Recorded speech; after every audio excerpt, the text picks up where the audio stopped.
খাগড়াছড়ি জেলা সদর থেকে প্রায় ৪৫ কিলোমিটার দূরে গুইমারার রামেসু বাজার উপজেলার অন্যতম জনসমাগমের স্থান। এলাকাটির চারপাশে এখনও ছড়িয়ে ছিটিয়ে আগুনের ক্ষত।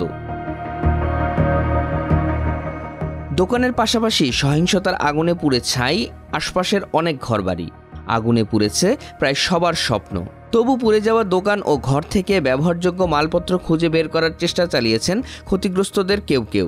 দোকান তিনটা আছে, ওইটাই পড়ে গেছে, বাড়ি ঘর কিছু নাই। আমি তো বাড়িতে নাই, আমি সেটা সিন্টসরি বাজার বিক্রি করে যাইছি, কিছু নাই, কিচ্ছু নিয়ে বেরোয়, শুধু একটা কাপড় দুইটা বাচ্চা নিয়ে বেরোইছে। আমার পড়ায় 20-30 লাখ টাকার যায় জিনিসে ঘরে দুয়ারে ক্ষতি হয়েছে।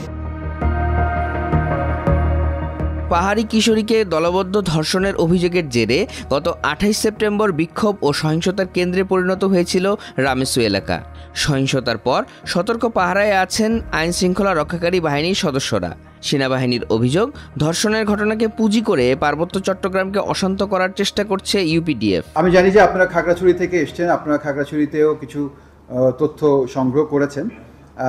আমাদের কাছেও যে তথ্য প্রমাণ আছে, এ থেকে আমরা বলতে পারি, খুবই স্পষ্টভাবে বলতে পারি, এটা কোনো স্বাভাবিক ঘটনা না।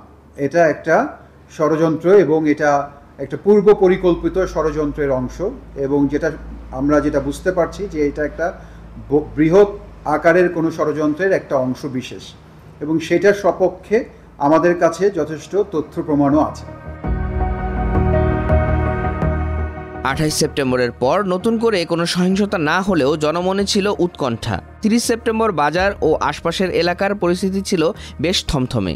পরিস্থিতি নিয়ন্ত্রণে খাগড়াছড়ি জেলা সদর ও গুইমারা উপজেলায় জারি করা 144 ধারা বলবৎ ছিল 1 অক্টোবর সকালেও।